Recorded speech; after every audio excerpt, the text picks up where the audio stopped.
1.44 kgs placed horizontal. Let's show figure. The length of rod is 6 by 6 r by 5. Find the normal reaction end A B in sphere में. ये rod है equilibrium में. तो पहले हम denote करते हैं कांटेक्ट फोर्स और दूसरा फील्ड फोर्स. तो जहां पे भी कांटेक्ट होगा वहां से एक्ट करेगा रिएक्शन फोर्स. अब यहाँ पे स्मूथ एज्यूम करेंगे कि स्मूथ है. तो ये रेडियस आर है 6r/5 है. तो ये डिस्टेंस जो है वो 3r/5 हो जाएगा. ये टोटल लेंथ है 6r/5. तो ये हो जाएगा 3r/5. ये है रेडियस.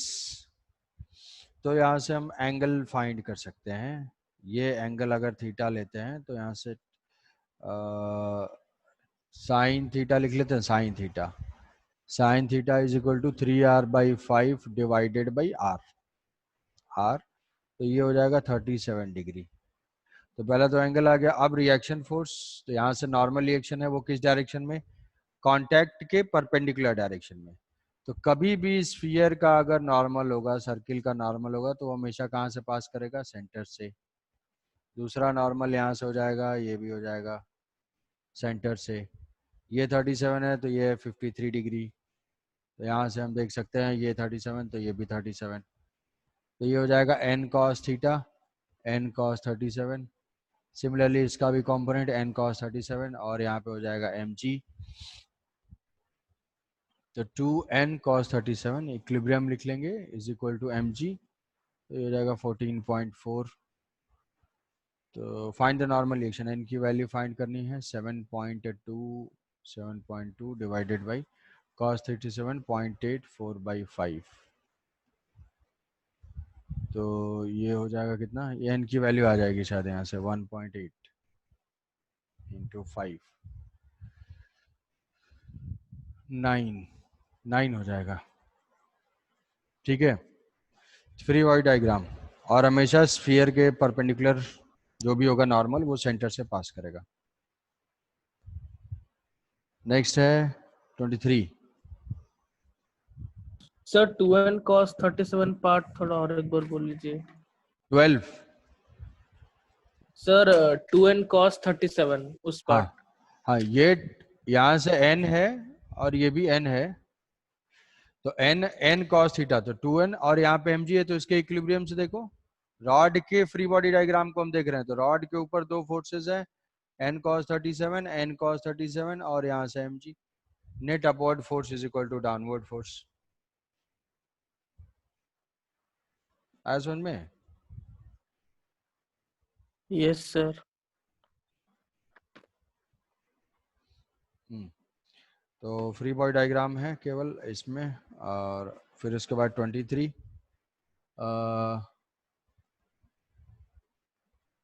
23 हाँ. इधर uniform heavy rope attached to the block of mass 2 kg. तो ये 2 kg है. 23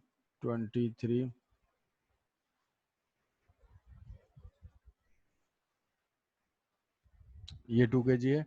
the ropes of the mass, the ropes have mass 0.2 each. तो ये 0.2 का है और ये भी 0.2 का है. हैवी रोप है ये 0.2. The total system is hanging from the tension and the midpoint of the upper rope is n. In n is force of tension free end of the lower. अच्छा न्यूटन में बताना है. ये न्यूटन में और J की value 10 है तो यहाँ से 10 है. मिड पॉइंट पे फाइंड करना है. तो फ्री बॉडी डायग्राम अगर इसका हम ड्रॉ करेंगे, टोटल ये हमारा सेक्शन हो जाएगा. तो यहाँ से कट करेंगे, टेंशन हो जाएगा T. यहाँ से ये एक्सटर्नल फोर्स 10 और प्लस पूरे सिस्टम का मास तो इंटू G mg. तो यहाँ से 0.2 और इतने हाफ पोर्शन पे कट किया तो ये हो जाएगा 0.1 वही मास पर यूनिट लेंथ से. 0.3 और 2 kg है 2.3. तो 2.3 इंटू 10 23 और प्लस ये 10 33. तो tension is equal to 33 newton. ये भी केवल फ्री बॉडी डायग्राम है. इतने पोर्शन का कोई भी पॉइंट का टेंशन जो है, किसी भी पॉइंट का टेंशन उसके नीचे वाले वेट को सपोर्ट कर रहा है. फ्री बॉडी डायग्राम ड्रॉ किया. T graph contact force, field force और mg। तो ये आंसर आ जाएगा। आया समझ में?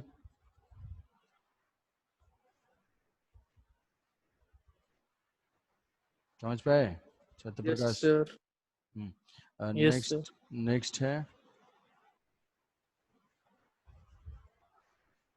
नेक्स्ट है 24। System is in equilibrium, system is in equilibrium, then find the ratio of m1 is to m2। System equilibrium में है, मतलब नेट फोर्स 0 है। तो यहाँ से अगर देखेंगे इस पार्ट को, इस पार्ट को अगर हम देखते हैं, यहाँ पे m2g है, ये है m2g, और यहाँ से टेंशन T। तो यहाँ से टेंशन देखेंगे, ये टेंशन T है तो सेम स्ट्रिंग में सेम टेंशन, तो यहाँ से भी ये हो जाएगा T।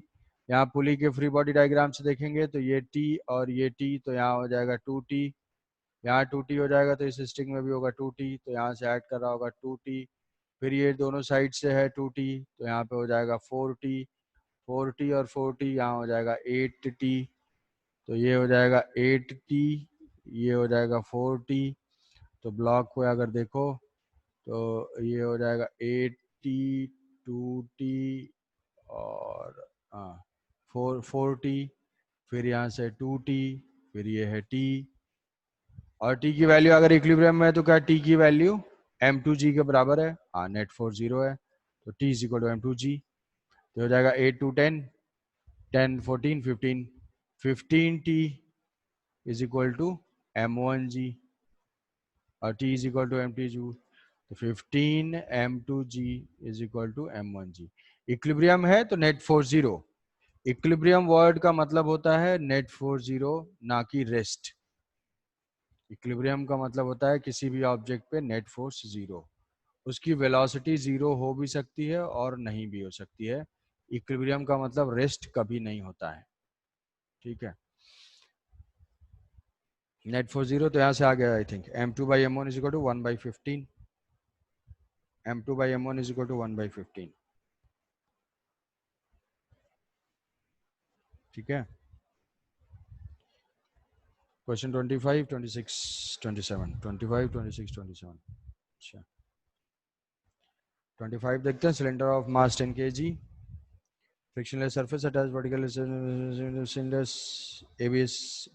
अच्छा, if the force cylinder applies to the surface AC, AC sir है उसका आंसर 15 दिया है किसका?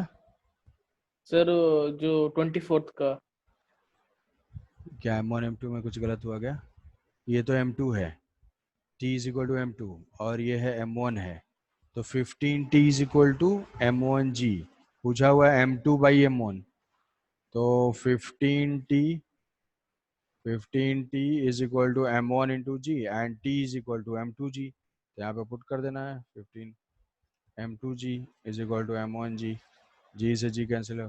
ठीक है यार, उसमें कुछ गलत है, ये M2 बाई M1 आ तो रहा है 1 बाई 15। यस सर, आंसर में गलत है। हाँ, वो M1 M2 रिवर्स हो गया होगा। क्वेश्चन 25, सिलेंडर का मास 10 kg, मास 10 kg है, मतलब यहाँ से इसका वेट हो जाएगा 100 attach to the vertical spring PQ, vertical string. तो स्ट्रिंग जो है ये फोर्स अप्लाई कर रहा होगा T, और ये दे रहा है कि forces cylinder applies AC, surface AC, ये है AC और ये है ऐसे। तो यहाँ से ये जो फोर्स होगा क्या ये इस सरफेस के पैरेलल होगा? ये जो दो सरफेस देखोगे, यस सर। यहाँ से इसके परपेंडिकुलर होगा ये तो 30 न्यूटन। 30 न्यूटन में हमें चाहिए ये इसका एंगल, तो ये इसके पैरेलल मतलब हॉरिजॉन्टल के साथ एंगल कितना हो जाएगा? ये देखो, ये अगर 53 है तो ये भी 53 होगा, ये भी 53 है, टोटल है 90, तो ये 37, ये भी 37 पे है और ये भी 37 पे, दोनों पैरेलल हो गए। दूसरा, और सेंटर से पास करेगा हमेशा, ये 37 पे है तो ये भी क्या होगा, ये इसके पैरेलल होगा, तो ये 30 न्यूटन हुआ और ये 40 न्यूटन हुआ। तो अगर फ्री बॉडी डायग्राम देखोगे तो इनका रिजल्टेंट किधर आएगा? इनका रिजल्टेंट आएगा 50 newton. Then find the tension in the string. तो ये है टेंशन, टेंशन टी, ये एंगल 30, ये है 37 पे, और ये है 40, ये है 53 पे, 53 पे, और ये है 100, 100। तो यहाँ से फाइंड कर लेंगे, रिजॉल्व कर लेंगे इसको। 30 T, T plus 30 sine, 30 sine 37, 30 sine 37 plus 40 cos 40 sine 53 plus is equal to 100। ये कितना हो जाएगा, 37 हो जाएगा 0.6, तो ये 18, 18.8, 32, 32, 40, 50, 50, टेंशन इज इक्वल टू 50। ठीक है, फोर्सेस डिनोट करना है तुम्हें, क्यों?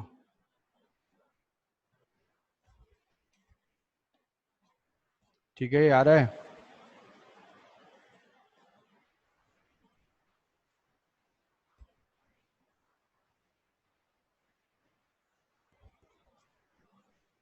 Question 27.